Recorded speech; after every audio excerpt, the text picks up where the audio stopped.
Bienvenue les amis, vous êtes toujours connectés sur la meilleure chaîne d'essais d'armes. Je m'appelle Paul Lefebvre et aujourd'hui je vous présente le deuxième épisode des armes d'alarme. Cette fois-ci, on va tester plusieurs armes que je vous ai présentées dans le précédent épisode, avec plusieurs types de munitions. Le premier pistolet sélectionné, c'est le Colt 1911 Kimar. Il a une finition assez rudimentaire. On dirait un petit peu une fabrication qui date de la Deuxième Guerre mondiale. Il a un petit aspect un petit peu grossier. Il a des plaquettes avec un bois un petit peu brut. Des inscriptions Kimar qui sont assez proéminentes. Ça casse un petit peu le réalisme. Mais par contre, il a une bouche de canon assez sympa, parce qu'il n'y a rien qui dépasse. C'est assez propre, un petit peu de profil. Là, ça fait presque une arme réelle. Il fait son petit effet. Il est plutôt sympa. Il a une très bonne fiabilité de tir, je n'ai pas souvenir avoir eu d'incident de tir avec celui-ci, et il se démonte vraiment très facilement. Le voici là par exemple, complètement démonté.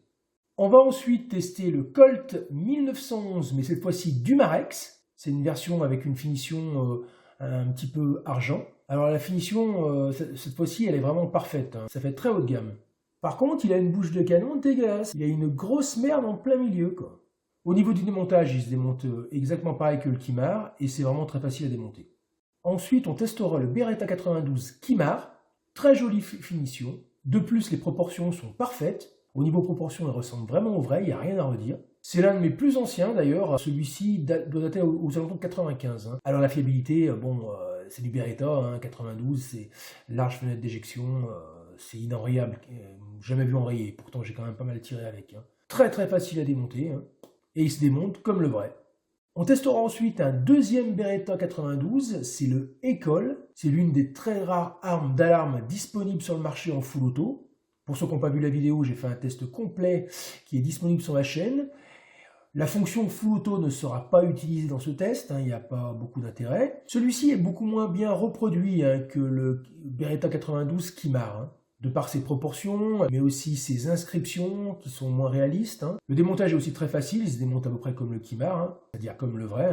Le dernier pistolet qu'on testera dans cette vidéo, c'est le Valtro 8000 FS. C'est une arme que j'adore vraiment, c'est mon coup de cœur, car c'est la seule que je possède qui ressemble à 100% à une arme réelle. J'ai possédé pendant des années de nombreuses armes en catégorie B. J'ai alors l'habitude d'en avoir dans les mains et je sais reconnaître facilement une arme réelle d'une arme à blanc. Celle-ci, posée sur une table dans un stand de tir, je serais incapable de voir si c'est une vraie ou si c'est une arme d'alarme. En aucun cas, son niveau de finition pourrait la trahir. Bien sûr, si on regarde dans le canon, là c'est clair, on sait ce que c'est. Déjà, un filetage dans un canon, ça ne peut pas être une arme réelle. Il n'y a aucune autre arme d'alarme que je possède qui est dans ce cas. Là, il n'y a vraiment rien qui peut le trahir au niveau de son aspect. Et en plus, j'aime bien le look. Le démontage est incroyablement facile. C'est d'ailleurs le plus facile de tous. Ensuite, on testera deux revolvers. Le premier, on va prendre le Police Python de marque Bruni. C'est un revolver assez économique puisqu'on le trouve entre 85 et 100 euros vraiment maxi.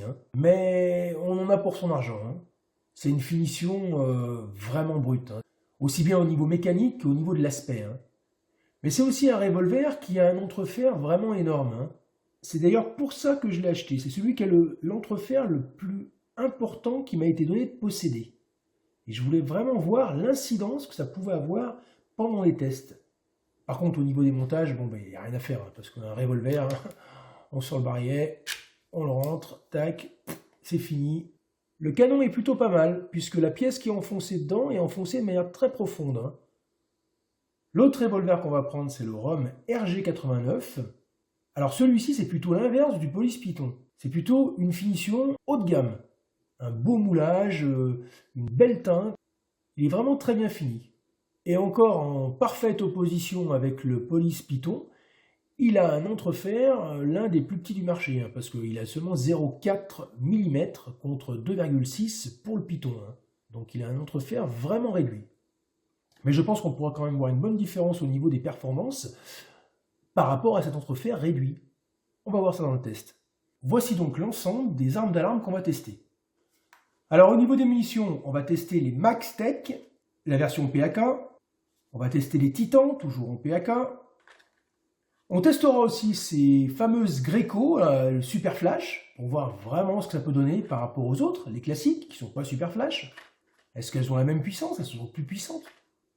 En cartouche pour les revolvers, parce que tout ça c'était pour les pistolets, en cartouche pour les revolvers, on va prendre les Walther et les Maxtech en RK. Et je voulais aussi voir cette histoire. Les Maxtech en RK, elles sont annoncées à 250 bars. Et les Maxtech en PAK sont annoncées à 400 bars. Donc comme je le disais, bien entendu, pour avoir une puissance équivalente à la sortie de canon, il faut plus de puissance pour un pistolet que pour un revolver, parce qu'il y a une perte dans le mouvement de la culasse. On va maintenant faire le test le plus important et surtout le plus intéressant de cet épisode, c'est la propagation de la fumée. Pourquoi il est important ce test? Ça indique la portée du gaz et la rapidité avec laquelle il se propage, et la concentration du gaz. Il faut étudier comment sort la fumée et à quelle vitesse et à quelle distance elle se propage. Ainsi on connaîtra les différentes efficacités des armes et des munitions au niveau d'un gaz comme un gaz lacrymogène ou une cartouche au poivre. Allez, on se lance. Alors pour ce test, on va regarder le temps que met à parcourir la fumée sur une distance de 2 mètres. On va commencer par le Beretta Eikol avec les cartouches Maxtech. La vitesse de projection du gaz a été de 0,4 secondes pour parcourir ces 2 mètres. D'ailleurs, il y a eu assez peu de fumée visible. Toujours avec le 92 Eikol, cette fois-ci les Titans. On a une vitesse de projection de 0,3 secondes pour parcourir les 2 mètres, ce qui est un peu plus rapide, a priori, que les Maxtech. Maintenant, on va prendre le Beretta 92, mais cette fois-ci le Kimar, avec les cartouches Maxtech. La vitesse de projection de la fumée est cette fois-ci de 0,1 seconde pour parcourir 2 mètres. Donc 4 fois plus rapide que le Eikol. Toujours avec le Beretta 92 Kimar, mais cette fois-ci avec les cartouches Titan.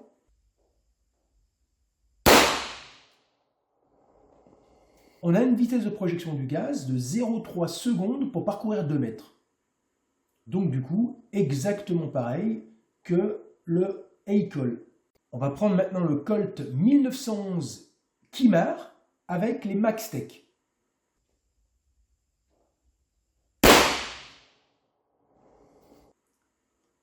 La vitesse de projection de la fumée est de 0,17 secondes pour parcourir 2 mètres. Donc on est plutôt dans les meilleures vitesses. Toujours avec le Colt 1911 Kimar, mais cette fois-ci avec les Titans. On a une vitesse de projection des fumées de 0,17 secondes pour parcourir 2 mètres. Donc exactement pareil qu'avec les Maxtech. Maintenant je voulais voir un petit peu ce qu'elles avaient dans le ventre, ces super flash. Donc j'ai testé tout le temps avec le Colt 1911 Kimar et les super flash.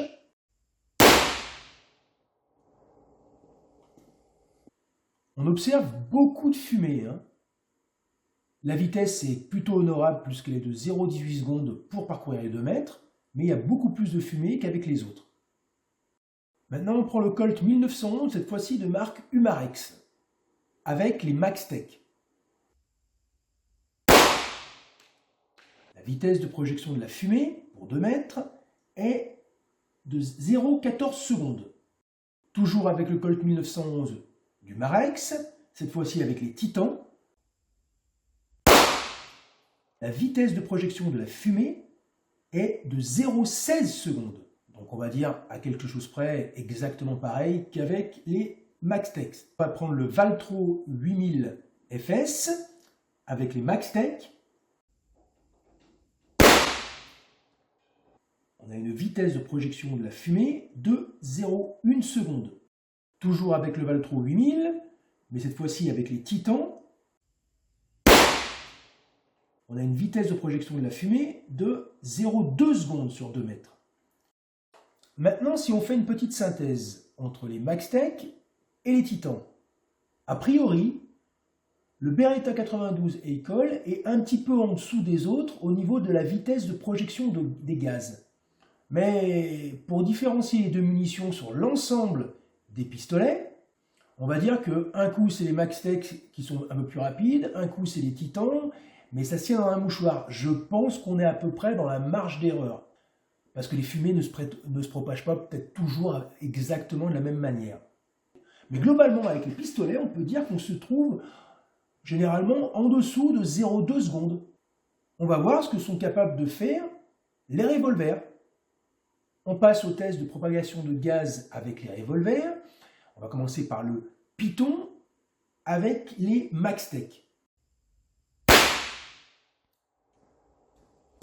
La vitesse descend carrément à 1,4 secondes pour parcourir les 2 mètres, ce qui fait 7 fois moins rapide que la moyenne des pistolets. Je m'attendais un petit peu à ce résultat assez mauvais, lié à son problème d'entrefer qui crée énormément de pertes. Et vous pouvez observer aussi l'énorme fumée qui se propage autour de l'arme, liée toujours pareil à cet entrefer. Toujours avec le Python, mais cette fois-ci avec les Walther.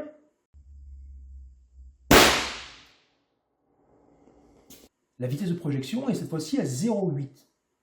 C'est un peu mieux quand même, mais ça fait plus de 4 fois moins rapide que la moyenne des pistolets. On passe au ROM RG89 avec les MaxTech.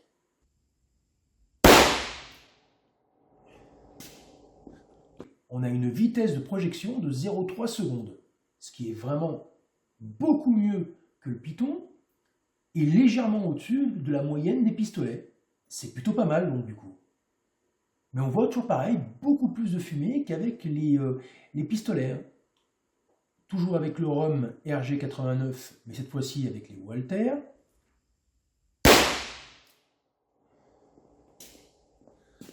On a une vitesse de projection qui est de 0,4 secondes pour parcourir 2 mètres, ce qui est à peu près dans la marge d'erreur par rapport au MaxTech. Du coup, qu'est-ce qu'on observe avec les revolvers? On observe une vitesse beaucoup moins importante, mais surtout pour le Python, à cause de son problème d'entrefer. Le ROM s'en sort pas mal du tout. Bon, il fait 0,3 et 0,4 secondes. C'est pas mal, mais avec les pistolets, les meilleurs, on arrivait à descendre à 0,1 seconde. Donc il est quand même au-dessus. Mais il s'en sort quand même pas mal. Par contre, une observation que j'ai faite, qui est assez déroutante, c'est la quantité de fumée que ça génère. Est-ce que c'est lié à la vitesse de projection ou à la poudre? En tout cas, ça fait une fumée vraiment beaucoup plus importante que les pistolets.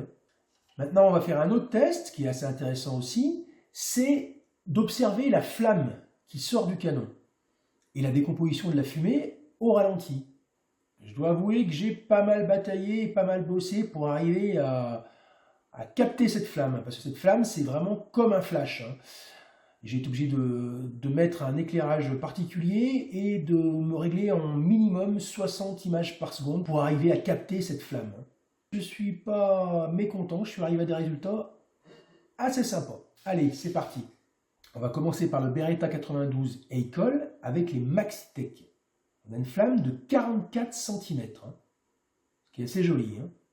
On voit une bonne projection de fumée bien rapide, bien vers l'avant. Maintenant, toujours avec le Beretta 92 Eicol, mais les Titans, on a une flamme un petit peu moins importante de 37 cm. On voit même des petites étincelles là qui partent sur l'avant. Font une belle projection de la fumée. Maintenant, on va prendre le Beretta 92 Kimar avec les MaxTech. On a une longueur de flamme de 35 cm. Avec les Titans, toujours avec le Kimar, 39 cm cette fois-ci. On va parler de petites projections d'étincelles. On passe sur le Colt 1911 Kimar avec les MaxTech. On a une flamme de 38 cm.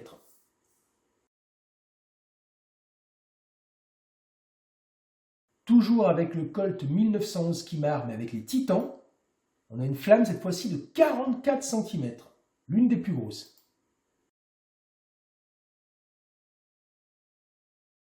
Maintenant, on passe avec le Colt 1911 du Marex et les MaxTech.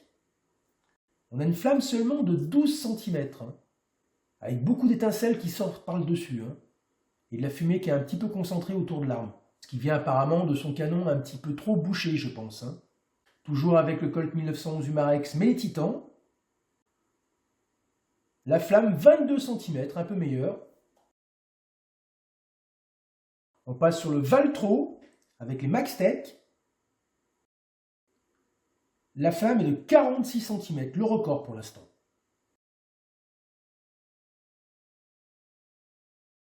Toujours le Valtro, mais avec les titans. La flamme est de 31 cm.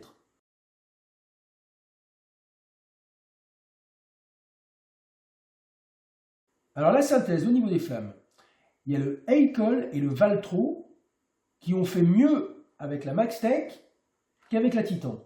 Et on a les trois autres qui ont fait mieux avec la Titan qu'avec la Maxtech. Et on a un record de flamme qui se situe au niveau de 40 cm avec le Valtro et les Maxtech. Mais quoi qu'il en soit, on est encore une fois de plus dans la marge d'erreur. Je pense qu'à quelque chose près, on a des flammes complètement équivalentes avec les deux. On doit vraiment avoir une charge et une qualité qui est très très proche.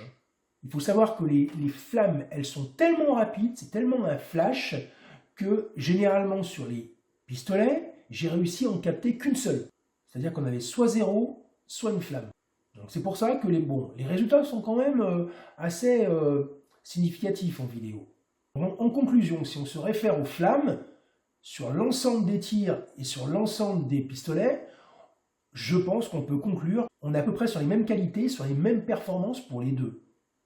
Aussi bien au niveau de la flamme qu'au niveau de la fumée. On va passer maintenant au test de flamme avec les deux revolvers et avec les deux types de cartouches dont on dispose. Allez, c'est parti. On va commencer avec le Python et les Maxtech. On observe une énorme flamme qui vient de l'entrefer.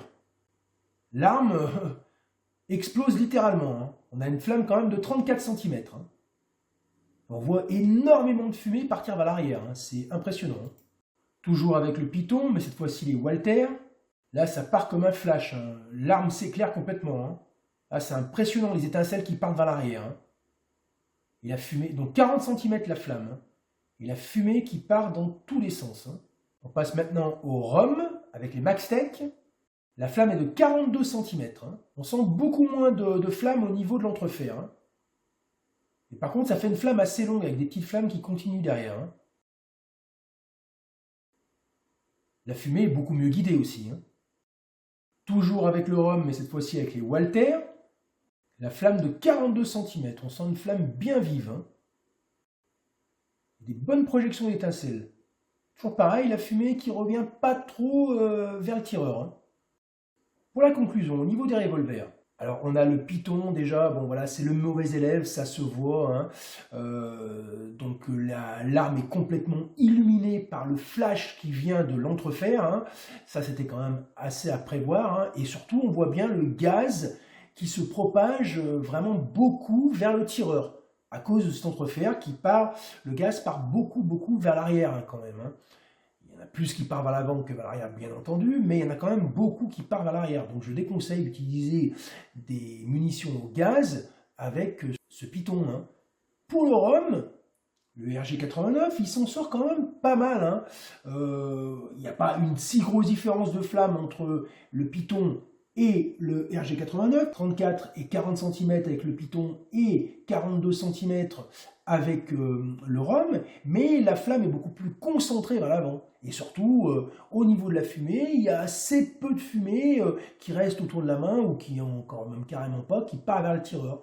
Donc on a des résultats quand même pas dégueulasses avec un canon aussi court et malgré tout un revolver qui a quand même un entrefer.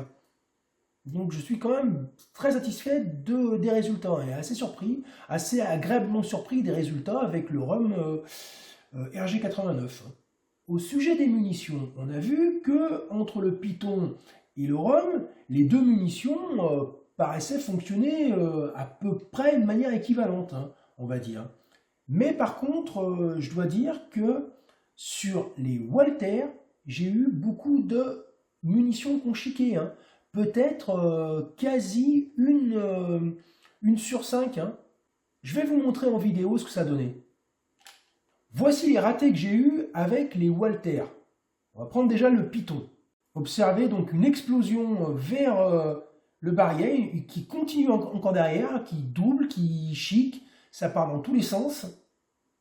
donc très bizarroïde. Avec le rhum, maintenant, toujours avec les Walter, bien entendu, c'est celle qu'on déconne, une première flamme qui part à peu près correcte, voilà, tac, une deuxième flamme qui arrive, clac, qui explose, bien distincte de la première, hein. Très longue, hein. Alors je n'ai peut-être pas eu de chance et je suis tombé sur un mauvais lot de cartouches avec ma boîte Walter. Mais il faut savoir quand même qu'une cartouche sur 5, voire au mieux une cartouche sur 6, a eu un mauvais résultat au niveau de la détonation. C'est quand même un peu beaucoup. Heureusement que ce n'est pas une munition pour des armes semi-automatiques, sinon je ne vous dis pas la catastrophe, hein, c'est l'enrayage garanti, hein. Il faut peut-être se méfier de cette marque, il y a peut-être un problème de qualité, ou alors c'est que j'ai pas eu de chance, mais bon, quand même, quoi, le constat y est, hein. J'ai fait aussi une petite décomposition de la flamme avec les super flash, et j'ai pris pour ça le Beretta Kimar. Allez, on va voir ce que ça va donner. Voilà, donc on voit une jolie flamme de 45 cm, hein, et une projection de fumée assez importante aussi, hein, par rapport aux autres, hein. Mais par contre, on est toujours sur une flamme relativement courte, hein. C'est pas une flamme qui est très longue, hein, qui fait vraiment un flash, hein.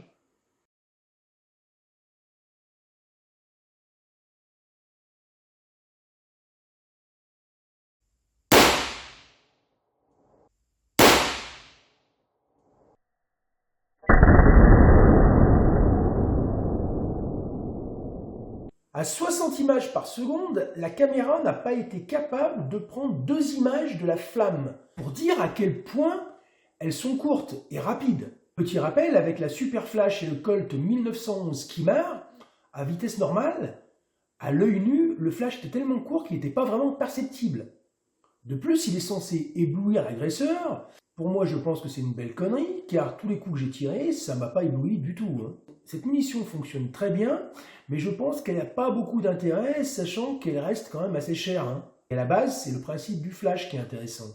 Allez, passons à la conclusion de ce test d'armes de vitesse de propagation de fumée et de longueur de flamme.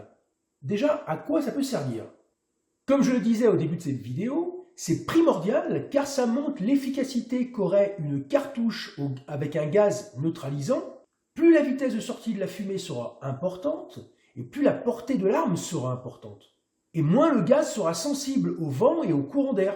Il y a aussi une autre chose importante, c'est d'observer si les fumées sont assez bien projetées vers l'avant, afin de ne pas intoxiquer le tireur. C'est pas le but. Pour ces essais de propagation de fumée, bien entendu, on a observé une efficacité bien supérieure pour les pistolets. C'est logique.